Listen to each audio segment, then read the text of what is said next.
yeah, music, man, that's been a huge thing. All these were collected during the time that Tower Records was going out, and a little bit before, some of them when I was in high school and such. But it's everything from uh, let's see, yeah, Ying Yang Twins to Wu Tang, Opeth, Murder City Devils, Devantra Banhart. God, man, there's so much good music out there. It's really hard to say no. 65 Days of Static. Those guys are from Europe. They came to tour. They're amazing. Uh, this one right here is Wormrot. They're a grindcore band from Singapore. And if you haven't heard that album, you need to listen to that one. It's amazing. I'm a huge fanboy of Converge, so I apologize, but there's way too much Converge shirt. I'm even wearing a Converge shirt. And then this is actually the lead singer of Converge, Jacob Bannon. That's his artwork. And like I said, I'm a fanboy. I just love everything that they put as far as music, artwork, the whole thing. The other commission piece is that one, which is a tattoo artist named London out in Orange County. He did a really neat piece for my wife. And then everything else here, like these pieces these are ones that I've done. You may have seen that one on the t-shirt that we did. Hopefully I'll do that one next. And then they had a little wood plank. I can't get rid of that board. It's just too pretty. Look at that. 3-ply color. Negative space. I bought it not realizing how beautiful it was, and I came home. I set it up for a split second. I was like, wait, what? The 3-plies change. And I took it off and put it on the wall. Yeah, this one right here is probably like a good 12 or 13 years old, if not even older. Originally, I had it in my first apartment without the black face on it, and then somewhere later on I took it off the wall, and I just was like, it's got to have more to it, so I did that extra stuff around it, and then kind of added some spray paint and things. So yeah, that was one of the older ones.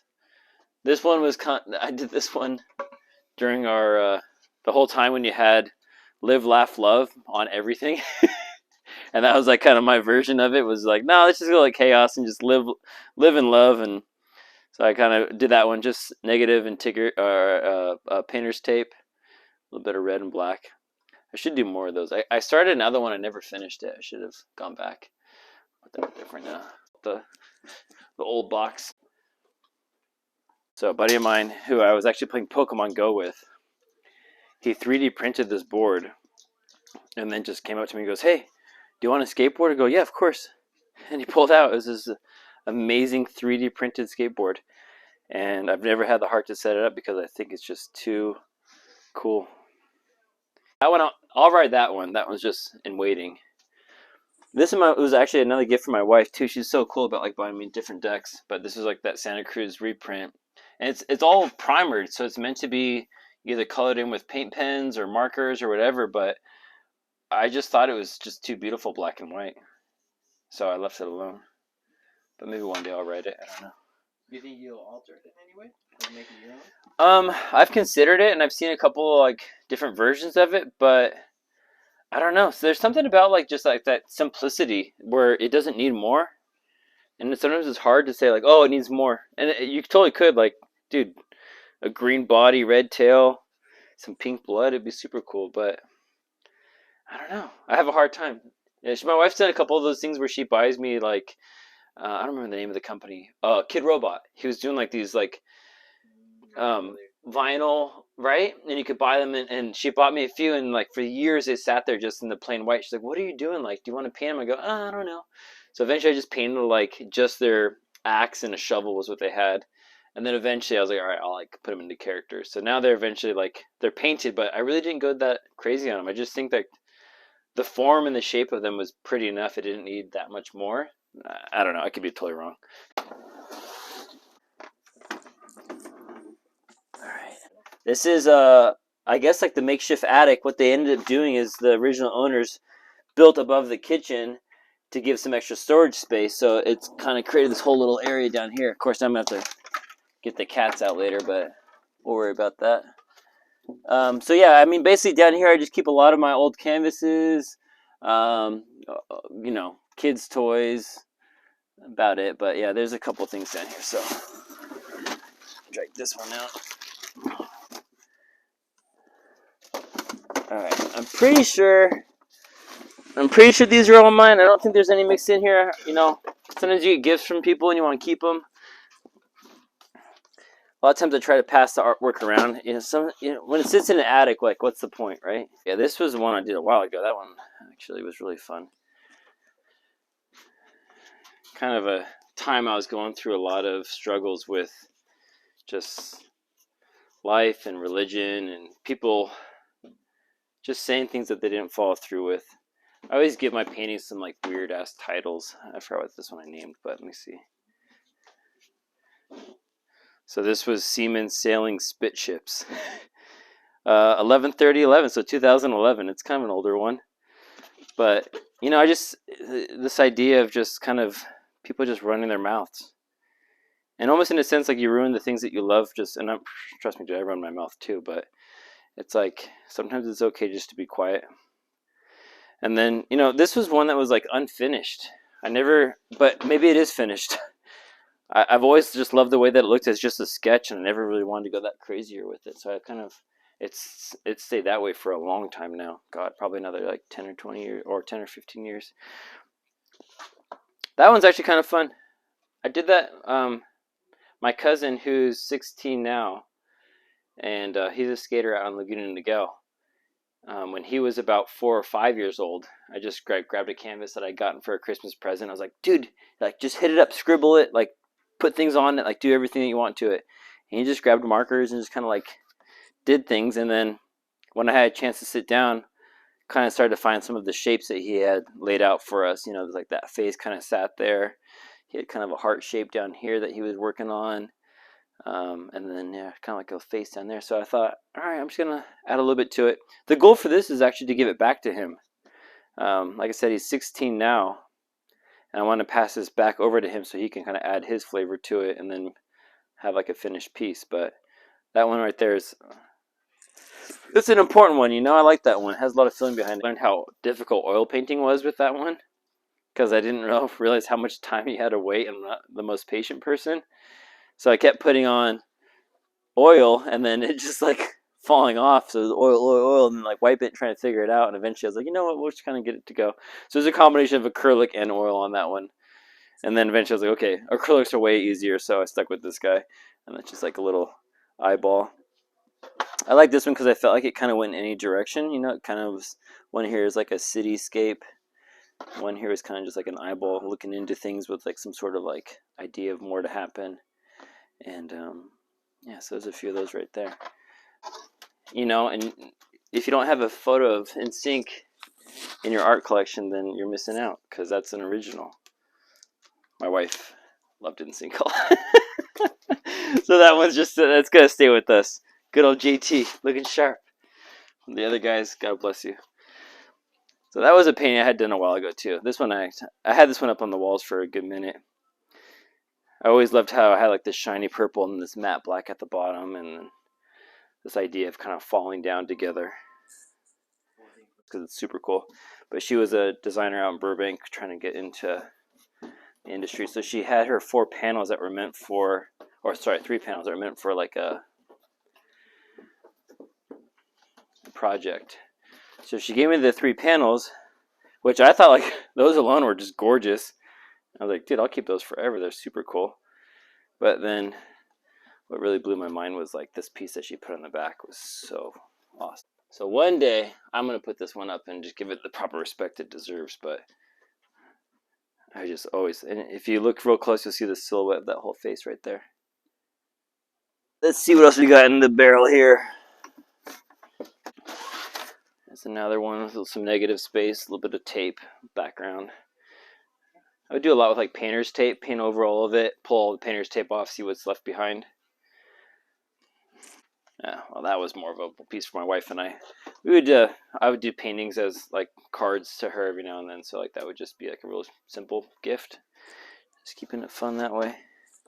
And then she did this one for me, which I ended up loving because it just came out so well. Actually, my wife did that one, and I love that one. That one was up on our walls for a good minute. I finally took that one down. Oh, this was an embarrassing birthday gift. I wasn't too happy about that one. I wasn't too happy about it. It really hit a cheese factor. It was meant to be like a tree with this heart in front of it, and I think I regret putting the initials on there. That's the biggest thing. I should just left the initials off. But you know that's how it is, right? You put pieces together and you learn from them. I actually loved how this like herringbone little paint strokes came out, and I was like, whoa, that is so super cool. Of course, it meant like having a really dirty, stiff brush, which is kind of hard to recreate. But that one, I ended up loving that little end of it. I just was going through a lot of stuff, and I needed to get the thoughts out, and it just kind of that's what came out. Dude, this is probably like second or third time I ever put paint to a canvas was this one. And I just was trying to like get my feet wet. Like, how does this stuff work? How does it look? How does it dry? Here's some of the unfinished boys. Oh no, just one unfinished. It's an unfinished one. Kind of started off as a character. Maybe it's finished. I don't know. Is it finished if it just sits long enough? More. This one I actually did before we got married, and this was in a sketchbook, and then came onto here, and I just again was kind of dealing with a lot of outside voices trying to convince you as to like what you're supposed to do with life and like what life is supposed to be, and I just felt like I need to get that stuff out. You know, I have this like really like kind of like detached from body thing going on and a few stuff where I just feel like the head needs to kind of get away from the other parts that turn us down. Where's the other one that was like that same? Like this guy too. Like just head detached from body. A heart in between the two of those. There's something about that like idea of like you can't let like you have to like detach yourself. You can't just be so fixated on all these other functions all the time. And sometimes you have to like remove entirely to reevaluate. And then there's direction after that because it becomes smaller and digestible. Okay, this guy actually was a lot of fun. This is a small one, but just kind of a little caricature of things I was going through, kind of being again kind of frustrated and scared of life and feeling really beaten down. So like I kind of portrayed that moment in time where I was feeling like I'm laughing my way through it, but there's a lot of stuff going on. Some charcoal sketches. Kind of got into that guy for a minute. I actually really liked that one. That was really fun. The conveyor belt of life. Kind of getting dragged along with everybody else. That was really one of those defining times when I knew I had to just have a job and pay bills. There was really no escaping it. So I think it was kind of me admitting it that I needed to work, and that's just kind of how life goes sometimes. And this is actually the very first painting ever. That's the very first I got. So Christmas morning, my parents knew that I was kind of playing around with artwork and they wanted to encourage it. And I was actually after high school too. So this was in my 20s. You know, you're never too late to start. So Christmas morning, kind of in a low spot of life, and my parents got me an easel, some paints and paintbrushes. And later that day, I went upstairs and drew my Christmas tree, very simplified Christmas tree, but kind of lost in a forest, kind of an idea. So this place where it's supposed to be a very happy time of life, but you're still stuck in this idea of searching. And to be honest with you, I think that was like one of those first paintings that taught me about that relief. There was a lot of confusion ahead of this, and then next thing I knew, I'm in my bedroom listening to music, the smell of the paint, the sound of the brush against the canvas, and just getting completely lost. And then having something so simple that it didn't really matter to me. This was just an exercise in just myself, and getting that comfort of just put something down so that it's out. And I think that's the part that people really need to hear about art, is that like there's no rules. Like, get away from the rules. Those are distracting. But like just get something out of your head, and then it's gone to some extent. It may need more time on it, but it's a part of healing, is just to get that stuff out. That's one, of course, being detached from myself again. But I think in this part there's hope, right? Like although I'm decapitated, I'm sitting on a spike, I think my eyes are finally opening up. This was kind of towards later in the game, as far as playing with artwork and trying to learn different techniques. And I think from here I started to be more comfortable with my artwork, and knowing what kind of look I had and what sort of like ideas I was going for. And from here I started to give more pieces away. I had a hard time ever giving things to other people if they liked them. But from here on, if people came into the apartment and they were like, "Oh, I like that piece," I was like, "Take it, like it's yours." Like, it's like I got it out. Like I knew, like once it was out of me, it was maybe for somebody else to kind of digest, and whether it went to a trash bin or not, I don't mind. It's all part of the process. So I think that's the main of it. I think that's about it. I'm sure there's a couple of doodles and sketches. I'm sure there's one out in the garage somewhere. But that's really I want to say probably about a good 10 years or so of different, just kind of experimenting with artwork and being able to be confident to get emotions out. Um, and then again, I think the final piece is just being able to share it with people. Like when you hold it in, that's as far as it goes. But as soon as you're ready to kind of put it back out, like that's where it now has a new life, and it doesn't necessarily need to be shoved in an attic, which it's going to go back into, but it's got its place, you know. And I think this guy needs to come out. I think this guy's going to be put up here soon. I'm going to keep him out for a place on the wall soon because we're kind of going through those times right now. And then of course, yeah, those are the ones. A little bit of digital. There's one more that's at my father-in-law's house. It's a really pretty one. It was actually very like commercial, and the aspect of it was like just a heart with some splattered paint.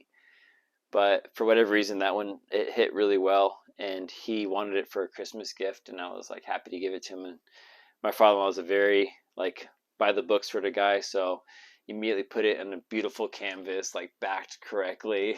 You know, the whole thing is like, oh, this is way supposed to last for like 30 years. The paint won't peel. I go, cool, man. You know way more about canvassing than I do. But so now that hangs above his piano, and I couldn't be more honored. It's just like what a compliment to take a piece of my art and then hang it above a polished piano. I just felt like what an honor. And but yeah, that's it.